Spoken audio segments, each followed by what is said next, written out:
Les premiers signes étaient là. Dès le début. Mais j'avais 17 ans, j'étais seule, et lui, il était beau, expérimenté, il venait de l'église. Comment aurais-je pu me méfier? Le premier signal, c'est qu'il m'a isolée avant même qu'on se marie. Pas de sortie, pas de cinéma, pas de restaurant. Juste lui, moi et l'église. Toujours l'église. Le deuxième signal, il contrôlait tout. L'argent, les décisions, mes déplacements. Je signais mes chèques de salaire en entier et je les lui donnais.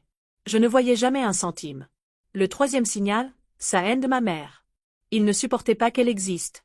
Il a fallu qu'on déménage à des kilomètres pour qu'il soit tranquille. Pour que je sois seule. Mais moi, je ne voyais rien. Ou plutôt, je ne voulais pas voir. Parce que quand on est jeune, isolé, et qu'on pense que Dieu a validé ce mariage, on se dit que tout ira bien. Qu'on doit juste être patiente. Obeisant. Aimanti. Sauf que l'amour, le vrai, ça ne ressemble pas à ça. L'amour ne te frappe pas au visage jusqu'à ce que ton nez saigne. L'amour ne t'oblige pas à inventer des mensonges au travail pour cacher tes bleus. L'amour ne te fait pas souhaiter la mort de quelqu'un juste pour être libre. Mais moi, pendant des années, j'ai prié. J'ai supplié Dieu. Pas pour qu'il le change. Pour qu'il le tue. Et aujourd'hui, je suis là pour vous raconter comment j'ai survécu. Comment je me suis reconstruite. Et pourquoi, si vous m'écoutez en ce moment et que vous vous reconnaissez dans mes mots, il est encore temps de partir. Je suis née dans les années 60. Fille tardive d'une famille évangélique très traditionnelle. Mes frères avaient 21 et 17 ans quand je suis arrivée. Quand j'ai ouvert les yeux sur le monde, j'étais déjà seule. Pas de cousins de mon âge, pas d'amis proches. Juste l'école, l'église, et mes parents vieillissants qui m'ont élevée avec des valeurs strictes, rigides. Ma vie, c'était ça, école, église, maison. Repetition. Un cycle sans fin. Je n'avais pas d'espace pour respirer, pour découvrir qui j'étais vraiment. Je ne savais même pas que d'autres vies existaient. À 17 ans, je rentre d'un culte un dimanche après-midi. Il fait chaud, je me souviens de la lumière du soleil qui entrait par la fenêtre du salon. Et là, je le vois. Julian. Il est assis sur le canapé avec sa mère, une ancienne voisine de ma mère qui était venue nous rendre visite après des années sans contact. Il a 27 ans. Il est grand, bronzé, les cheveux bien coiffés. Il a joué au football, il vient de se convertir. Un homme mûr, expérimenté. Solide. Il me regarde. Et moi, je rougis. Mon cœur bat fort. Personne ne m'avait jamais regardé comme ça. Il commence à venir souvent. Très souvent. Ma mère prépare du café, on discute dans le salon. Il parle de sa foi, de sa conversion, de comment il veut construire une famille solide, pieuse. Mes parents sont enchantés.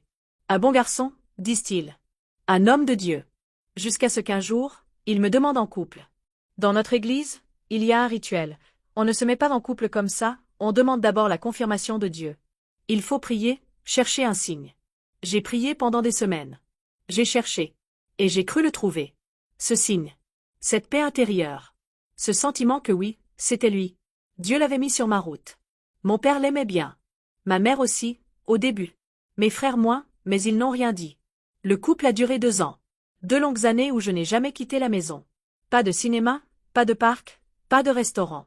Lui venait chez moi le soir, on allait à l'église le dimanche, on mangeait une pizza après le culte, on s'embrassait un peu devant le portail, et il repartait chez lui. C'était ça, mon couple.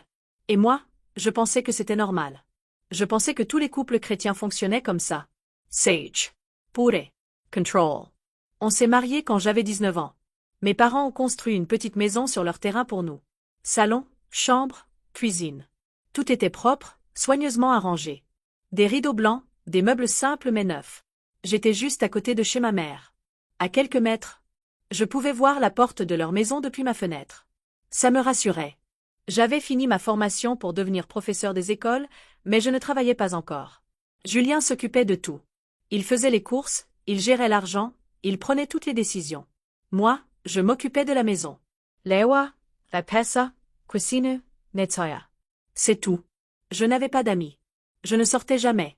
Je restais là, enfermée entre ces 4 murs, à attendre qu'il rentre. À attendre qu'il me dise quoi faire. Puis je suis tombée enceinte. Mon ventre s'est arrondi. J'avais peur mais j'étais heureuse aussi. Un bébé. Une famille. Peut-être que tout allait s'arranger. Pour construire cette maison, mon père avait vendu sa camionnette. Le rêve de sa vie. Il avait été chauffeur de camion toute sa vie, il n'avait jamais possédé de véhicule personnel.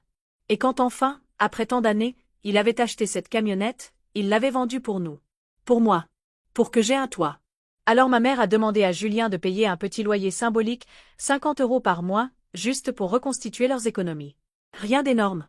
Juste un geste. Et c'est là que tout a basculé. Le jour où on a fêté un mois de mariage, Julien est rentré avec l'argent dans la main. Il me l'a jeté. Literalmente jeté. Les billets sont tombés par terre. Tiens. Va payer ta mère. Le mépris dans sa voix. Le dégoût. Comme si je l'avais trahi. Comme si ma famille l'avait humilié. J'ai pleuré toute la journée. Toute la journée, enfermée dans cette maison, à me demander ce que j'avais fait de mal. Il était furieux. Il ne comprenait pas comment une mère pouvait demander un loyer à sa fille. Mais c'était pire que ça. C'était l'humiliation. La raille. Comme si ma famille me vendait à lui. Comme si j'étais une charge, un fardeau dont il devait maintenant s'occuper. Et qu'on lui demandait de payer pour ça. Il a cessé de me parler pendant des jours. Il rentrait, mangeait en silence, et repartait. Je marchais sur des œufs. J'avais peur de dire un mot de travers. Peur de respirer trop fort. Quand j'ai accouché de Théo, mon premier fils, Julien et ma mère se sont disputés. Violent. Ils n'avaient pas payé le loyer depuis plusieurs mois. Ma mère, inquiète, a profité de mon absence à la maternité pour aller le lui demander. Ils se sont hurlés dessus dans la rue. Les voisins sont sortis. C'était horrible. Quand je suis sortie de l'hôpital, 3 jours plus tard, ma mère est venue me chercher seule. Julien n'était pas là. En rentrant à la maison, j'ai découvert que tout était fermé à clé. Une poule vivante était enfermée dans la salle de bain, il voulait me faire une soupe de poule pour ma convalescence et tout était sale, poussiéreux. Ma mère n'avait plus le droit d'entrer. Il lui avait interdit l'accès. À sa propre fille, qui venait d'accoucher. Les 2 mois qui ont suivi ont été un cauchemar. Ma mère entrait en cachette quand il partait travailler. Elle sortait vite quand il rentrait. Ils ne se parlaient plus. Ils ne se regardaient plus. Et moi, au milieu, avec un nouveau-né dans les bras, une césarienne qui cicatrisait mal, je ne savais plus quoi faire. Je ne savais plus qui croire. Et lui, il cherchait un endroit où déménager. On va partir. On va acheter une maison. Loin d'ici. Loin de ta mère. Il répétait ça tous les jours. Comme une menace. Comme une promesse. J'ai passé un concours. J'ai été reçu. On m'a proposé un poste de professeur. Dans l'Est parisien, en banlieue. J'ai accepté parce qu'on devait déménager là-bas de toute façon. Parce que c'était son plan. Son territoire. Sa famille vivait là-bas. Et puis un jour, en décembre, tout a explosé. Il faisait gris, froid. Ma mère était chez moi, elle m'aidait avec Théo qui était malade. Julien est rentré plus tôt que prévu. Il a vu ma mère. Elle n'a pas voulu partir. Je suis chez moi. Je ne bougerai pas. Ils se sont disputés. Encore. Plus fort que jamais. Julien a claqué des portes, jeté des casseroles, crié. Ma mère criait aussi. Et moi, j'étais pétrifiée, Théo dans mes bras qui pleurait. Et puis Julien m'a attrapé par le bras. Fort. Tellement fort que j'ai eu mal. On part. Maintenant. Ma mère m'a attrapé par l'autre bras. Ne pars pas avec ce fou. Il va te détruire. Ne pars pas, ma fille. J'avais déjà un énorme bleu sur le bras. Un bleu violacé, jaune sur les bords. Julien m'avait frappé quelques jours avant parce que j'avais parlé à une vieille dame dans la rue, une amie de ma mère. Un coup de poing. Direct. Sur mon bras. Alors que j'allaitais Théo. J'avais mal à chaque fois que je le prenais. À chaque fois que je le serrais contre moi. Ce jour-là, avec ma mère qui me suppliait de rester et Julien qui me tirait pour partir, j'ai regardé ma mère dans les yeux. Et je lui ai dit de sortir. De nous laisser. Parce que j'avais peur. Peur de ce qui allait se passer si elle restait.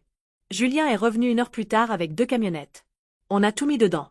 Nos affaires, les vêtements de Théo, mes quelques livres. Et on est parti. Mon frère aîné est arrivé au dernier moment. Il m'a serré dans ses bras, il a pleuré. Tu as notre soutien. Si tu as besoin, appelle. On viendra te chercher. Mais on est parti quand même. Loin de ma famille. Loin de tout ce que je connaissais. On s'est installé dans un appartement qu'il avait acheté avec l'argent emprunté à sa sœur. En banlieue. Dans un quartier populaire. À des kilomètres de chez mes parents. Le trajet prenait plus d'1 heure en transport. Autant dire un autre monde. Je travaillais. Tous les mois, je signais mon chèque de salaire.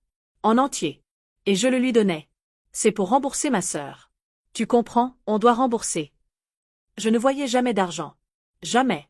Je n'allais ni au supermarché, ni au marché, ni nulle part. Tout, c'était lui. Il choisissait ce qu'on mangeait, ce qu'on achetait, ce dont on avait besoin. Moi, je sortais uniquement pour aller à l'école où je travaillais. Puis je rentrais. Pas de contact avec les collègues. Pas d'amis. Pas de vie. Juste les murs de cet appartement. Julien ne supportait pas qu'on prononce le nom de ma mère. Si je disais maman, il explosait. Il utilisait des insultes vulgaires, dégradantes, ignobles. Des mots que je ne peux pas répéter ici. Il disait qu'elle était la source de tous nos problèmes. Que c'était elle qui voulait détruire notre mariage. Ma mère est restée des mois sans voir Théo. Son petit-fils. Des mois. Puis je suis retombée enceinte. Emma est née 2 ans après Théo. Quand Emma est née, Julien a décidé que Théo, qui avait tout juste 2 ans, irait vivre chez sa mère en semaine. Tu ne peux pas gérer un bébé et un enfant de 2 ans. C'est trop. Il ira chez maman. Elle s'en occupera bien.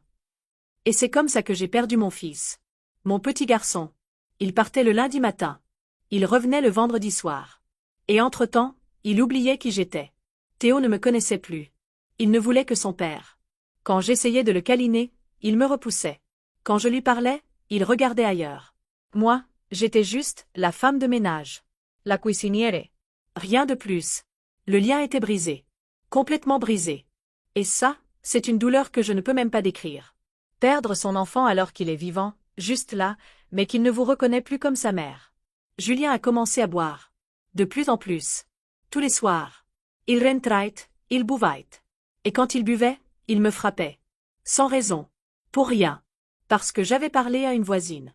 Parce que le repas n'était pas assez chaud. Parce que j'avais regardé ailleurs quand il me parlait. Toujours au visage. Toujours. Jamais sur le corps, non. Au visage. Pour que je sois marquée. Pour que je sache. Pour que tout le monde sache. Un soir, on était à une fête de fiançailles chez son frère Sébastien. Les enfants étaient restés à la maison avec la femme de ménage de sa mère. On était là, dans cette salle décorée, avec de la musique, des gens qui dansaient.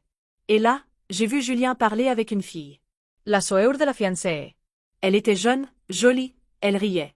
Et lui, il se penchait vers elle, il lui murmurait des choses à l'oreille. J'ai vu la façon dont il la regardait. J'ai senti quelque chose se briser en moi. Je me suis approchée. Qu'est-ce que tu fais? Il s'est retourné vers moi. Ses yeux ont changé. Ils sont devenus noirs. Freud's. On s'en va. Maintenant. On est sorti. Dans la voiture, il a commencé. Je suis montée à côté de lui. J'ai attaqué ma cinture. Et dès qu'il a démarré, il m'a frappé. Un coup de poing. En plein visage. Pendant qu'il conduisait. Je me suis mise à crier. Il a frappé encore. Et encore. Pendant tout le trajet. De la banlieue nord jusqu'à chez nous. 40 minutes de route. 40 minutes de coups. Je saignais du nez. Le sang coulait sur mon chemisier blanc. J'avais tellement mal que je ne sentais plus mon visage. Juste une masse de douleur. J'ai essayé d'ouvrir la portière à un feu rouge. Il m'a rattrapé par les cheveux. Sa famille nous suivait en voiture. Son frère, sa sœur. Ils ont tout vu. Mais personne n'a rien dit. Personne n'est intervenu. On est arrivé chez nous. Je suis descendu en titubant. Ils sont passés à côté de nous, ils ont ralenti, ils ont regardé. Et ils sont repartis. Le lendemain, j'avais le visage détruit. Les yeux gonflés, violets. Le nez encore ensanglanté. Des traces sur les joues. Comment aller travailler le lundi? J'ai inventé une histoire. Un accident de voiture. J'étais avec Sébastien, il a freiné brusquement, je me suis cognée contre le tableau de bord. Mes collègues m'ont cru. Ou peut-être qu'elles ont fait semblant de me croire. Je ne sais pas. Je me sentais comme un déchet. Comme quelque chose de cassé qu'on jette. Après, il revenait. Avec des miettes d'affection. Un câlin. Un pardon. Une pizza achetée en rentrant. Et j'acceptais. Parce que j'avais besoin de croire que ça pouvait changer. Que Dieu allait le transformer. Que si je priais assez fort, si j'étais assez patiente, assez aimante, il redeviendrait l'homme que j'avais cru épouser. Emma avait presque 2 ans. C'était le 1er janvier. Le jour de l'an. On rentrait de chez sa mère. Julien avait bu. Beaucoup. Toute la journée. Il continuait le lendemain. Il était complètement ivre. Les enfants étaient couchés. Je voulais sortir un peu, aller chez sa mère, juste pour respirer, pour ne pas être seule avec lui dans cet état. Théo ne voulait pas venir. Il voulait rester avec son père. Je l'ai tiré par la main. Viens. On y va. Julien s'est réveillé. Normalement, il ne me frappait que quand les enfants dormaient. Jamais devant eux. Jamais. C'était sa règle. Il n'avait jamais vu. Mais ce jour-là, il a pris une chaussure. Une togne. Il a fait comme on fait avec un chien. En tapant la chaussure dans sa main. Viens ici. Viens ici que je te frappe. J'ai regardé cette scène. Cet homme. Cette chaussure. Ces mots. Et quelque chose s'est déclenché en moi. Une rage. Une force que je ne savais pas avoir. J'ai pris une cocotte minute. La grosse. En métal. Et je l'ai frappé avec. De toutes mes forces. sur l'épaule, sur le bras. Il a crié. Il s'est jeté sur moi. Il me a frappé, griffé, il a déchiré ma robe. Mais les enfants pleuraient. Theo hurlate, terrorize. Emma sanglotate. Alors il les a pris, tous les deux, et il est parti au fond du jardin pour les calmer. Et moi, pendant qu'il avait le dos tourné, j'ai couru. J'ai couru dans la rue. En robe de chire. Les pieds nus. J'ai hurlé. Au secours. Il m'étouait. Au secours. Il y avait du monde dans la rue. Les voisins, leurs invités du Nouvel An, des gens que je ne connaissais pas. Julien est sorti en courant. Il m'a attrapé par les cheveux. Il m'a traîné à l'intérieur devant tout le monde. Devant les regards horrifiés. J'avais 25 ans ce jour-là. Mais j'en paraissais 50. Le visage détruit par la peur, la honte, l'épuisement. Il a fermé les portails à clé. Il a verrouillé la porte. Il est retourné calmer les enfants au fond du jardin. Et pendant qu'il avait le dos tourné, j'ai grimpé. Il y avait une petite pièce au-dessus de la maison, accessible par une échelle. Je suis monté. J'ai ouvert la lucarne. Et j'ai sauté. Sur le toit du voisin. Puis j'ai glissé, je suis tombé dans le jardin d'un autre voisin. 2 maisons plus loin. Un couple de l'église. Ils m'ont vu arriver, terrifiée, en sang, tremblante. Ils m'ont fait entrer. Ils m'ont caché. J'ai donné le numéro de téléphone de ma mère. Mon frère est arrivé en moins d'une demi-heure. Il a fonché. Il est entré dans la maison du voisin. Il m'a vu. Il a pleuré. Et puis il est sorti. Julien était dans la rue, mes enfants dans les bras, complètement paniqués. Ils se sont battus. Mon frère lui a griffé le visage. Julien lui a donné des coups.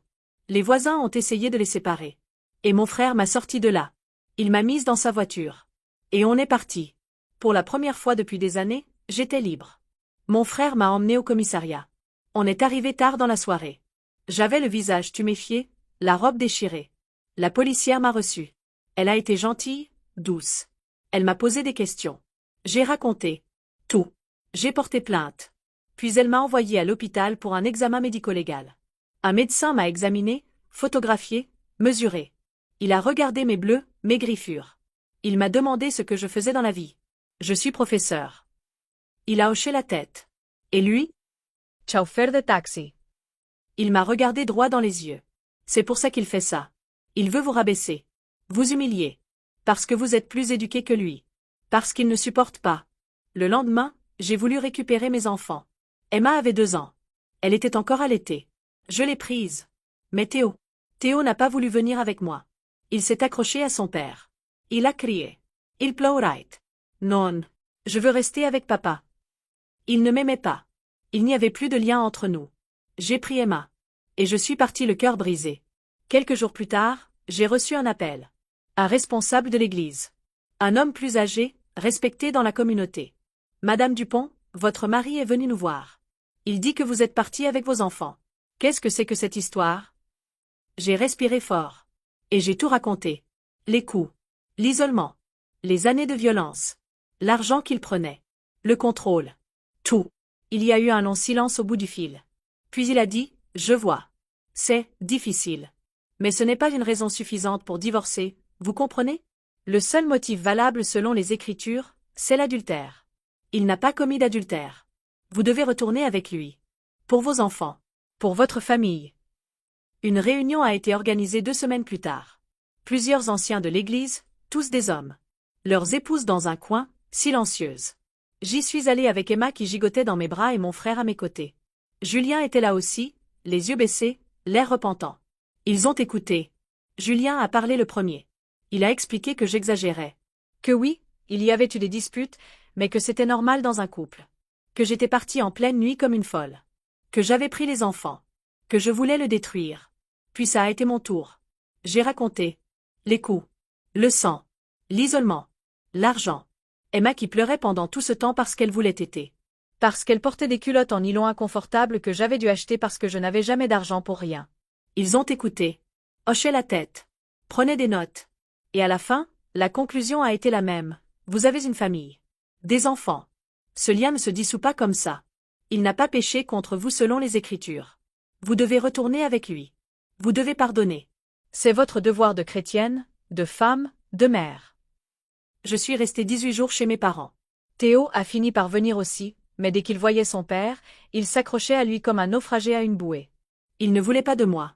Mon frère m'a donné de l'argent. Pour la première fois de ma vie d'adulte, j'avais des billets dans mon portefeuille. Je suis allée dans un magasin. J'ai acheté des sous-vêtements en coton pour Emma. Une petite robe verte. La première robe que j'achetais pour ma fille de mes propres mains. Je me souviens de cette robe comme si c'était hier. Verte avec des petites fleurs blanches. Emma était si belle dedans. Parce que jusque-là, je n'avais jamais rien acheté. Jamais. Tout était donné, récupéré, ou acheté par lui. J'avais travaillé pendant 5 ans. Mais je ne savais même plus combien coûtaient les choses.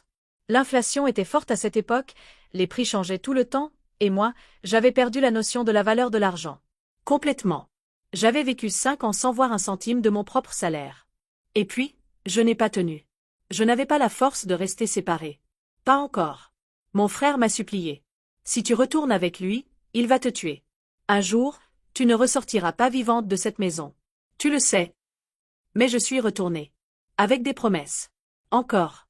Cette fois, ce sera différent. On ira au supermarché ensemble. Tu choisiras ce que tu veux. On sera une vraie famille. Ça a duré quelques mois. Et puis il a recommencé. Pas les coups, non. Pas tout de suite. Mais le contrôle. Les insultes. L'humiliation. Et un jour, il m'a dit, tous nos problèmes viennent de ton travail.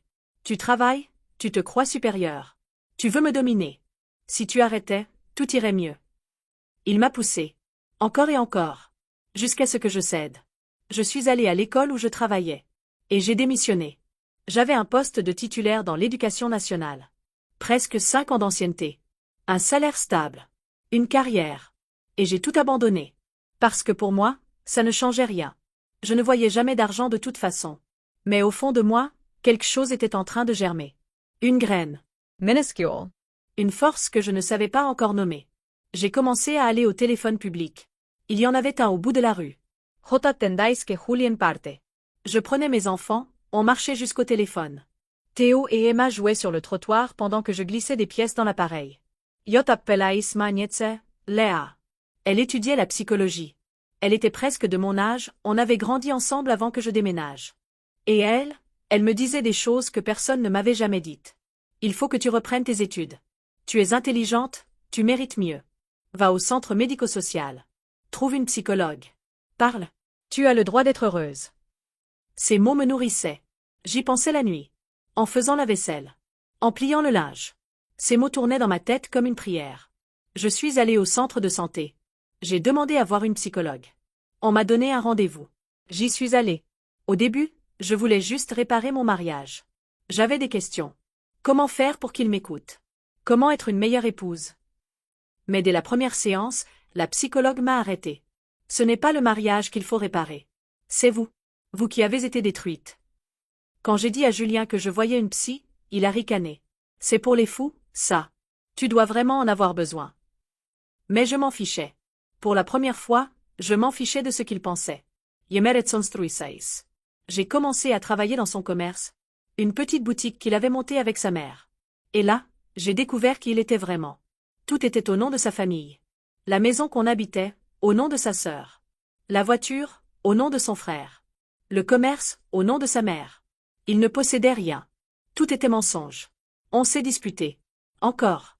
Violent. J'ai arrêté de travailler avec lui. Mais j'ai commencé à coudre pour les voisines. Des ourlets, des fermetures éclairs, des retouches. 5 € par-ci, 10 € par-là. Et pour la première fois, j'avais de l'argent à moi. Dans ma poche. Dans mon portefeuille. Je sortais avec mes enfants. On allait au parc. J'achetais des glaces. Qu'on mangeait en cachette parce que les enfants ne doivent pas manger de glace, bien sûr. On faisait des pique-niques sur l'herbe. On riot. Je reprenais le contrôle. Petit à petit. Millimètre par millimètre. Je récupérais ma vie. Julien buvait de plus en plus. Tous les jours. Il ne rentrait presque plus. Il restait chez sa mère. Pour lui, la famille, ce n'était pas moi et les enfants. C'était sa mère et ses frères. Toujours. Je me suis dit, s'il a une maîtresse, alors je pourrai partir. Ce sera de l'adultère. L'Église acceptera. J'ai même laissé mes enfants dormir seuls une nuit pour le suivre. J'ai marché dans les rues, j'ai regardé par la fenêtre de chez sa mère. Il était là. Juste là. Pas de maîtresse. Juste l'alcool et sa mère. Il est revenu un jour. Il a commencé à vivre comme un fantôme dans la maison. Il rentrait. Faisait frire un steak sans couvercle, éclaboussant toute la cuisine de graisse. Mangeit about. Repartate. Il ne me parlait plus. Pas bonjour. Pas bonsoir. Rien. Je n'étais plus une femme. J'étais un meuble. Une plante. Quelque chose d'invisible. Et cette violence psychologique, ce mépris, c'était pire que les coups. Les coups, ça fait mal. Ça saigne. Ça guérit. Mais le mépris, l'indifférence, ça détruit quelque chose de plus profond. Ça te dit que tu ne vaux rien. Que tu n'existes pas. Ça a duré 2 ans. 2 longues années. Et pendant tout ce temps, je priais. Mais plus comme avant. Je ne priais plus pour qu'il change. Je priais pour qu'il meure. C'était ma seule échappatoire. S'il mourait, je serais veuve. Libre. Je pourrais refaire ma vie sans que l'Église me condamne. Alors je priais. Tous les soirs. Seigneur, prends-le. Je t'en supplie. Prends-le. Et j'attendais. J'espérais qu'un jour, il aurait un accident. Une crise cardiaque. N'importe quoi. Mais il ne mourrait pas. En août, ma mère a demandé à un cousin d'intervenir. Il connaissait un député qui a fait des démarches. On m'a trouvé un poste de professeur dans un centre social. J'ai repris le travail. Pour la première fois en presque 5 ans, j'avais un salaire qui arrivait sur mon propre compte. 2 mois plus tard, j'ai demandé le divorce. Avec ou sans péché. Avec ou sans l'accord de l'Église. J'en avais fini d'attendre la permission de vivre. L'Église a fini par accepter. À contre-cœur. Tu peux te séparer. Mais ne te remarie jamais. Jamais. On a divorcé à l'amiable. 2 avocats. Pas de pension pour moi. Juste pour les enfants, un montant dérisoire calculé sur son salaire déclaré de chauffeur de taxi. En réalité, il gagnait bien plus, mais tout était caché, non déclaré. Mais Julien ne partait pas de la maison. Il rentrait. Sortait. Prenait ses affaires petit à petit. Un jour un pantalon, le lendemain une chaise. Mais il ne partait jamais complètement. Ça a duré jusqu'en décembre. Un jour, il a voulu prendre la ligne de téléphone. C'était précieux à l'époque, une ligne fixe. Ça coûtait cher. Le téléphone reste ici. On s'est battu. Physiquement. Mes frères sont venus. Ils ont changé tous les cadenas du portail. Et ce jour-là, il est parti. Pour de bon. Le dimanche suivant, c'était mon anniversaire. 35 ans. J'ai organisé une fête chez moi. Mes frères, mes neveux, mes nièces, mes enfants. Pour la première fois en 15 ans, je recevais ma famille dans ma propre maison. J'ai acheté une voiture quelques mois plus tard. Une petite coccinelle Volkswagen d'occasion. Rouge. Magnifique. Le rêve de ma vie. Pouvoir mettre mes enfants dans la voiture et partir où je voulais. J'ai passé mon permis. À 35 ans. J'ai travaillé jour et nuit. J'ai eu jusqu'à 3 emplois en même temps pendant 8 mois. Le matin dans une école, l'après-midi dans un centre social, le soir je donnais des cours particuliers. J'ai économisé. Centime par centime. J'ai acheté une maison. Une vraie maison, avec un grand jardin, des arbres fruitiers, de la place pour respirer. J'ai fait des réparations moi-même. J'ai peint les murs. Changé les rideaux. Fait de cette maison mon refuge. J'ai vécu une lune de miel avec moi-même. Pendant 5 ans, je n'ai pensé à personne d'autre. J'apprenais qui j'étais. Ce que j'aimais. J'ai découvert que j'adorais la photographie. Que j'aimais lire des romans policiers. Que j'aimais cuisiner quand c'était mon choix. J'ai fait une licence en pédagogie. J'ai réintégré l'éducation nationale. J'ai voyagé en avion pour la première fois de ma vie. J'avais 40 ans. Je suis allé à la mer avec mes enfants. On a construit des châteaux de sable. On a ri. On a été heureux. J'étais libre. Mais avec le temps, la solitude est revenue. J'ai eu envie d'aimer à nouveau. Une voisine m'a dit un jour, « Tu devrais rencontrer mon ex-mari, Marc. Il est de ton église. Il est gentil. Tu pourrais même sortir avec lui. » J'aurais dû me méfier. Mais je ne l'ai pas fait. On s'est mis ensemble. Ça semblait bien au début. 2 ans plus tard, on s'est mariés. Séparation de biens. Parce qu'il achetait un bien immobilier et ne voulait pas que j'en aie une part. J'aurais dû comprendre. Mais j'étais amoureuse. Ou je croyais l'être. Ça a duré 7 ans. 7 ans de disputes constantes. Il voulait tout partager. Les factures, les courses, l'essence. Mais quand il s'agissait de ses enfants à lui, là, il payait tout sans broncher. Moi, je devais tout diviser en 2. Un jour, on est parti en week-end. J'ai payé la location avec ma carte. Il a oublié de me rembourser. Quelques mois plus tard, on refait les comptes. Je lui dis, tu me dois encore l'autre location. Il me répond, irrité. Ah, tu veux qu'on compte? Alors mets l'essence que j'ai mise. Et le lavage de la voiture que j'ai dû faire à cause de la route poussiéreuse. J'ai souri. Comment? D'accord. Mets tout. Parce que c'est la dernière fois qu'on fait les comptes. Je ne veux plus de ce mariage. On a divorcé 6 mois plus tard. Cette fois, ça a été plus rapide. Plus simple. Parce que cette fois, je savais qui j'étais. Je n'avais plus peur de la solitude. Je l'embrassais. Aujourd'hui, j'ai 60 ans. Je vis seul dans ma maison. J'ai des amis que je vois quand je veux. Je voyage. Pas loin, je n'ai pas des fortunes, mais je pars. Un week-end à la montagne. Une semaine au bord de la mer. Je fais de la photographie. Des portraits, des paysages. J'expose même parfois dans de petites galeries locales. Je suis entière. Complète. Je n'ai besoin de personne pour me compléter. Et cette sensation de liberté, cette joie de me réveiller le matin et de savoir que personne ne va me crier dessus, personne ne va me frapper, personne ne va me dire que je ne vaux rien, cette sensation-là, c'est le plus beau cadeau que je me suis fait. Si cette histoire peut t'aider, ne serait-ce qu'une seule personne qui m'écoute en ce moment. Si vous êtes dans une relation où vous avez peur, où vous marchez sur des œufs, où vous devez vous justifier de respirer. Partez. Demandez de l'aide. Allez voir une psychologue. Parlez à votre famille, même si c'est difficile. Même si vous avez honte. La honte, ce n'est pas à vous de la porter. C'est à lui. Appelez le 3919. C'est gratuit, c'est anonyme. Ils vous écouteront. Ils vous guideront. Il y a une vie après le divorce. Une vie magnifique. Une vie où vous pouvez être vous-même, respirer librement, rire sans avoir peur. Mais pour y arriver, il faut ouvrir la porte. Cette porte qui vous fait si peur. Et de l'autre côté, je vous promets, le monde est beau. Je le sais. Parce que je l'ai fait. Et si moi j'ai pu, vous pouvez aussi.